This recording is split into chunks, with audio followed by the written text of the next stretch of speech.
Good morning. I'm Inge Van Oost from DG AGRI, European Commission, and it's my pleasure to explain to you the basic elements for a well-functioning AKIS. First of all, what is AKIS? It's in fact the organization and interaction of persons, institutions, organizations who use and produce knowledge and innovation for agriculture and interrelated fields. And who are they? Farmers, foresters, advisors, researchers, organizations, NGOs, networks, education, retailers, etc., etc. All who produce and need knowledge. And why are we focusing on this AKIS? Because the aim is to create a regional or national innovation ecosystem by enhancing knowledge flows between the AKIS players and to strengthen the links between research and practice.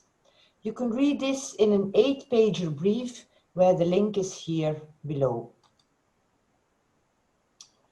Now, because the A stands for agriculture, there's often a bit of confusion.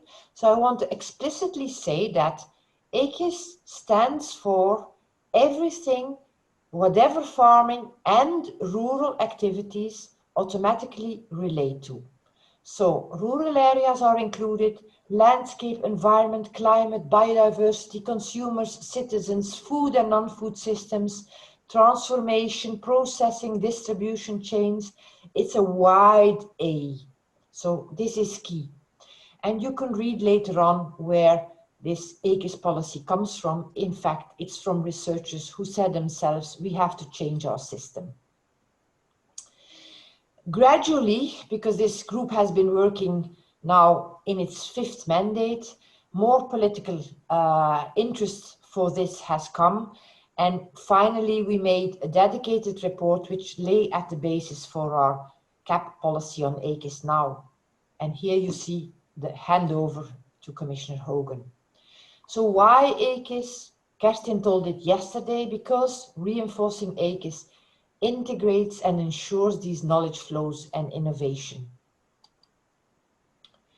Now, one of our studies learned that between the different member states, there's a big difference. We have member states who put a lot of money in their AKIS system, like the Netherlands, the UK, strong, powerful AKIS systems, but also other countries where there's not so much money, like in Greece or Portugal or Romania. We call them weak AKIS systems. And in the other axis, you see the fragmented and the integrated. We have fragmented AKISs, which means that the different organizations and institutions and persons don't work well together. And then you have a number of well-integrated AKISs in countries where systematic and structural bridges between the different organizations and institutions and persons are being made. Now, our AKIS comes, in fact, already from the start in the EIP-AGRI, and we are still behind this interactive innovation model that we apply in operational groups and in multi-actor projects under Horizon, and which is also the basis for AKIS. It's all about collaboration between a variety of actors to make the best use of complementary types of knowledge, scientific, practical, organizational, etc., in view of co-creation and good dissemination of solutions and opportunities which are ready to implement in practice. We call this model our interactive innovation model, and it's also the basis for AKIS. You know our bigger picture. Kerstin explained it again yesterday. So we combine the two policies, the CAP and the Horizon policies, and we try to spread the results as well as possible. Because agriculture will be more and more knowledge intensive. And we already achieved a lot, but we need to go further with this increasing volume of practice-oriented knowledge. So what is changing now from the current period to the post-2020 AKIS strategic plans? And also the Green Deal is, of course, interfering here. We will, instead of just and only funding innovative projects with an EIP network, of course, to support it, we will now support in all the countries a whole innovation ecosystem that systematically interlinks people and projects. These are the provisions that we call the Modernization Objective. And it is really cross-cutting. It interlinks all our specific CAP objectives.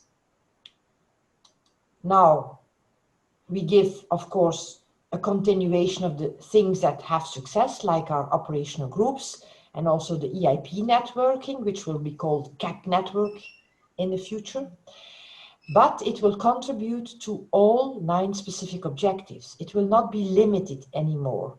So it will also cover, for instance, the Green Deal, and I will show you this with a little picture, because there are 3 specific CAP objectives that are dedicated typically for the Green Deal and also the Farm to Fork strategy. So you see that with our cross-cutting objective, we will cover all these different topics. Now, here's the main article for AKIS in CAP strategic plans. First of all, this article says that you have to explain the current situation, the existing AKIS, in your SWOT analysis. You have to explain how it is organized. Then, how you will improve it in the future. What will the future AKIS do to make advisors, researchers, and our CAP networks to work better and more structured together within the framework of the future AKIS. And the result should be then, and you also have to explain that, how better advice and innovation support services will be provided. Our regulation makes things a little bit complicated because our provisions are a bit spread all over the regulation. That's why this slide can be useful for you. You know where to find our cross-cutting objective. You know where to find our modernization article. Then, of course, key is where's the money? That's in Article 72 and 71. And where are the details on how to use that money? And for advice and innovation support, you can find that in Article 13. And for EIP and operational groups, you can find this in Article 114. And all along this, our CAP networks will help us to foster innovation and knowledge exchange. This is how a SWOT of a country would look like. So it's an example of a current AKIS. So you will explain to us how your current AKIS is working. So all the institutions are there, and you will see that some are better linked and others are less good linked with the dotted lines and where linkages should be improved.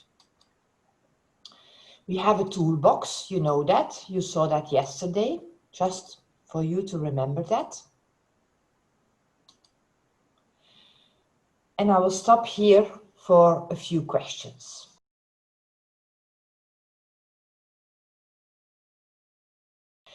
Thanks for your questions.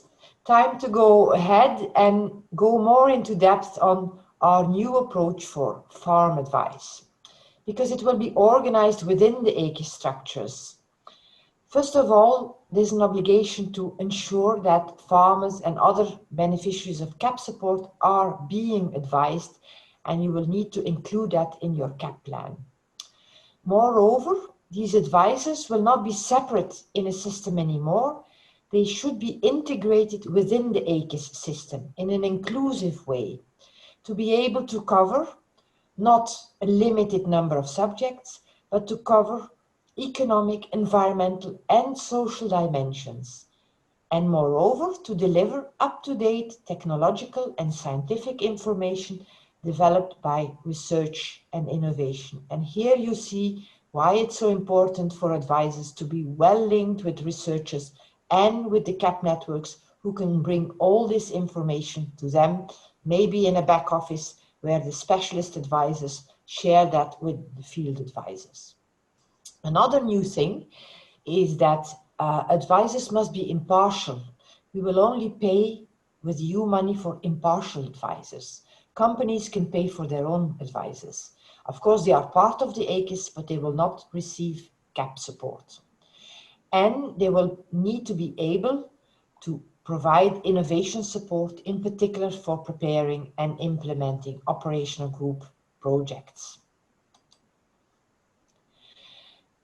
How to strengthen these farm advisors within the AKIS? First of all, try to help your advisors to be more in a listening mode and be more interactive. Of course, they need to deliver holistic advice. The farmer doesn't want 5 answers, he wants one clear answer that is targeted to the farm and to the farmer's context. A website cannot solve that. You have to talk with the farmer, see the context, see how his farm works. Training will be an important intervention for advisors. Maybe have obligatory training, sufficient amount of days to do that, exactly as other professions, as doctors, veterinary are having this. We probably need this also for our advisors, especially on innovative techniques and outcomes of operational groups and multi-actor projects, and on these interactive soft skills.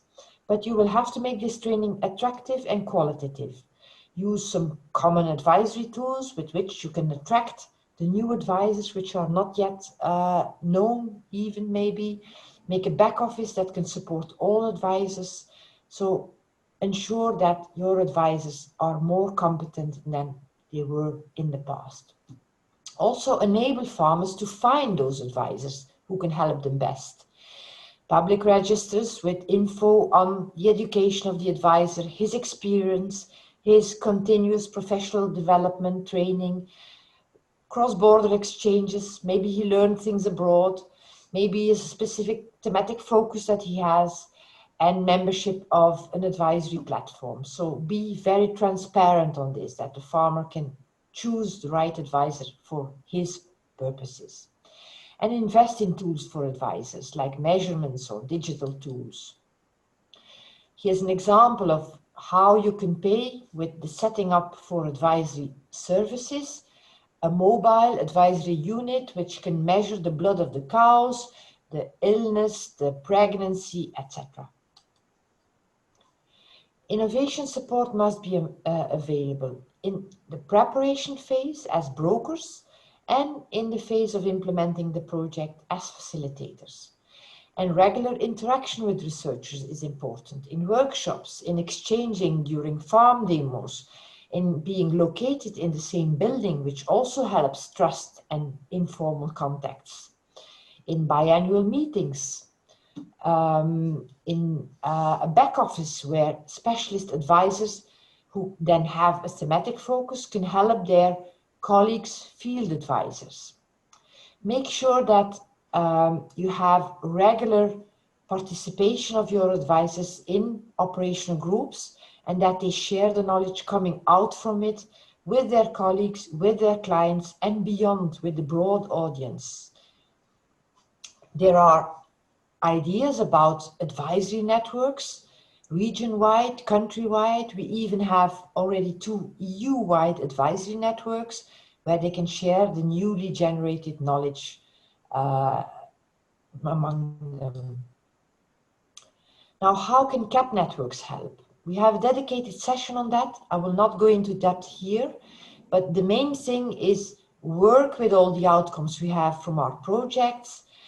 Look to the connection with Horizon projects because there's still a big gap to fill, and use all that material to provide input for training, peer-to-peer events, demonstration websites, e-learning, etc. And make sure that you also have physical events because there people meet and they get trust in each other and they link up, and future cooperation and innovation can start from that. And please start already now because it's important not to wait too long. These things have to mature. As I said, it's important to link up to Horizon, and they also have dedicated national contact points who can help your CAP networks to know more about Horizon, when are calls, which projects are running, etc. Now, we are preparing for EU knowledge reservoirs to serve our advisors' back offices for innovation support and for more competent advice. And this is ongoing. You will learn more along the seminar about it. We will follow all this through a result indicator. And here are the types of intervention that can contribute, not only training, but also back office work, a mobility budget to go abroad and learn things, helping to provide innovation support, specific innovation support on specific issues, or broad innovation support, doesn't matter. They can lead thematic networks at national level. They can lead on-farm demonstration events, all ways to integrate them within the AKIS with dedicated interventions that count for this result indicator. Now, some ideas are collected in this SCAR AKIS report. Let's go through them. This is an overview slide where I just want to show you the 4 big strands you have to take into account. First of all, enhance knowledge flows and strengthen the links between research and practice. There's still a lot to do there. Second, work with your farm advisors within the member states AKIS. Make all these linkages as I already explained in the former slide. Then we haven't spoken about operational group yet. And operational groups are such a successful format, and member states have learned meanwhile a lot from each other, so they can probably in the next period do better to connect actors, to facilitate cross-border and transnational calls, to improve their own calls, to tackle subjects that are not tackled yet, etc. And don't forget, of course, the digital revolution. We can have operational groups on it, but also use the digital for repositories for agricultural data or digital skills development. Some further examples and ideas, in particular on enhancing knowledge flows. This filtering, summarizing and translating of all information for your country from your operational groups or from Horizon projects is key and can help. And here the CAP networks are really the instrument to help. To create knowledge centers or platforms or reservoirs, whatever name you give it, you collect knowledge and you try to share as well as possible. Give specific incentives also to researchers so that they are making their results easy accessible in dissemination channels for farmers. You will see an example from IRTA who is doing that already now. The funding you can have in technical assistance, also Article 72, plenty of actions to be funded with that, but you might need also to reorganize some of the tasks within the research bodies. National thematic networks, to the example of EU thematic networks, can deliver training and also education material, while at the same time they interlink a mix of actors. And they can organize bottom-up calls to disclose the farmers' needs and have regular face-to-face events in a thematic way. Our CAP networks are key, and don't forget that there are also soft ways to improve knowledge flows. For instance, what is called co-location, putting researchers, advisors, and even networks in the same building. You could even combine that with education, with farmers' organizations, because it's cheap, it's simple. People meet at a coffee place or when they eat their lunch together. It's cheap, it's efficient, and it's informal.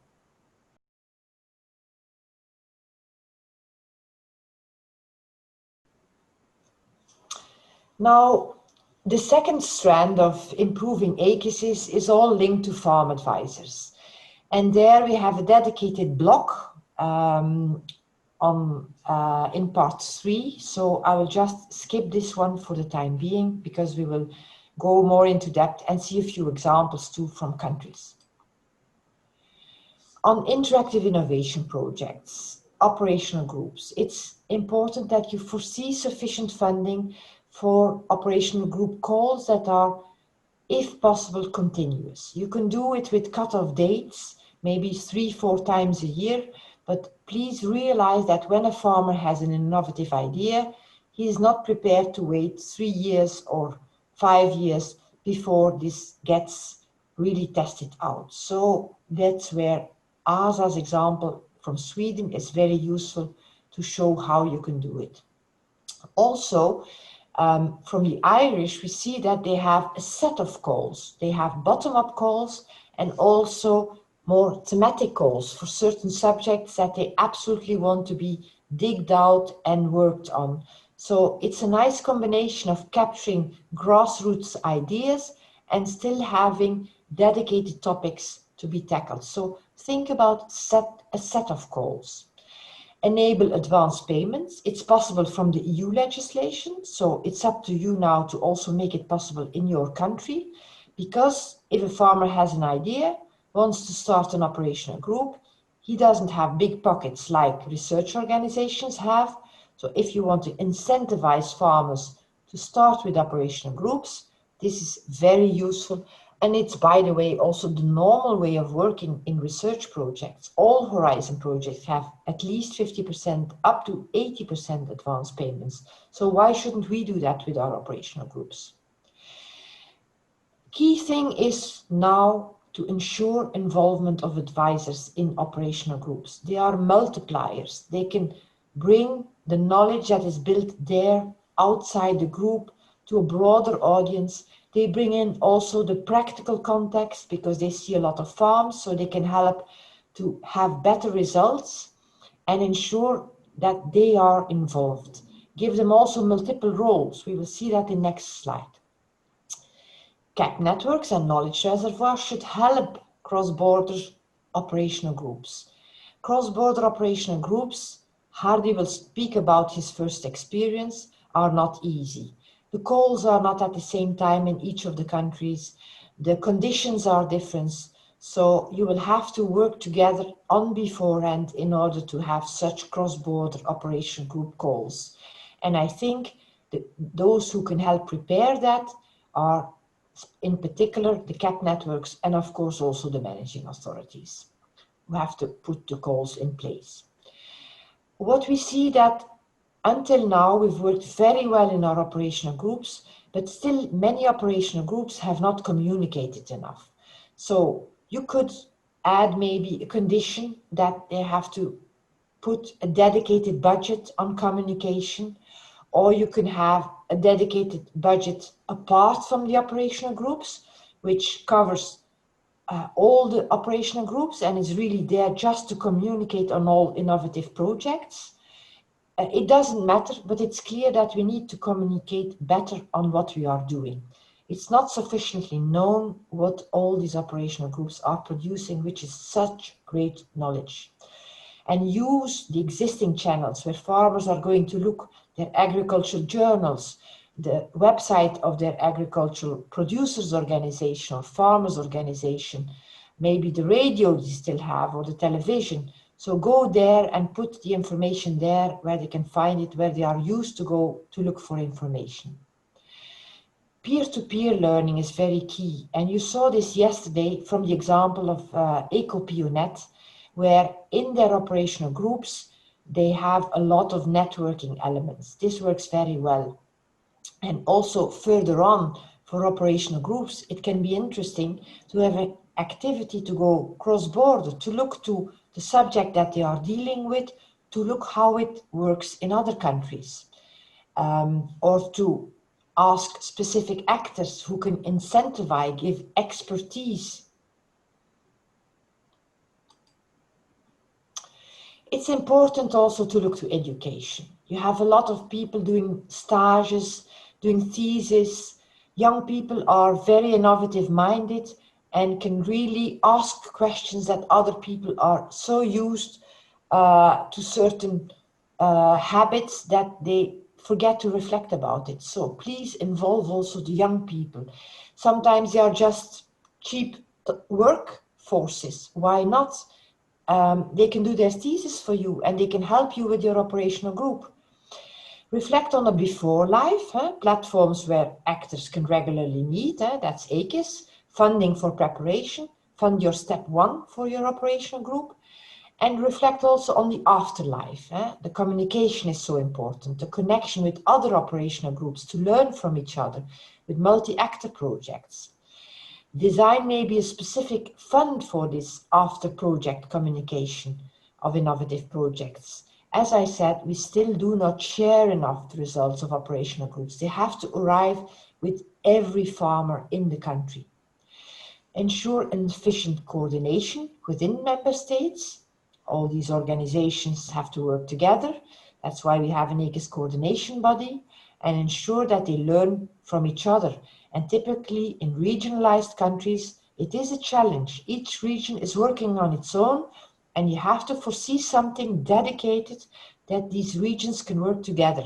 In Spain, they have national operational groups and regional operational groups.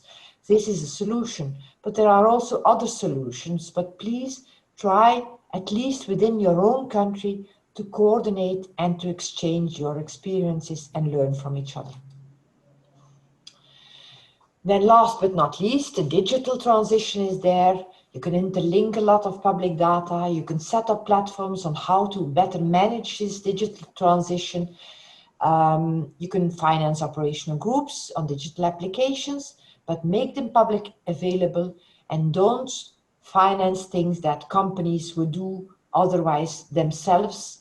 And this is typical when you have only 70 or 80% financing. Digital companies come in and they say, we will give you the 20-30%, but you will do what we would like to see you to be doing. So in the end, you pay public money for private purposes. And it should be the other way around. It should be public knowledge that we are producing with operational groups. Training is important, knowledge reservoirs with common standards that they are interoperable, and sharing of digital tools is important.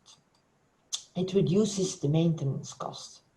I'm almost at the end of my story for today, and I would like to finalize this first step with what Jean Monnet said when Europe was started in 1954.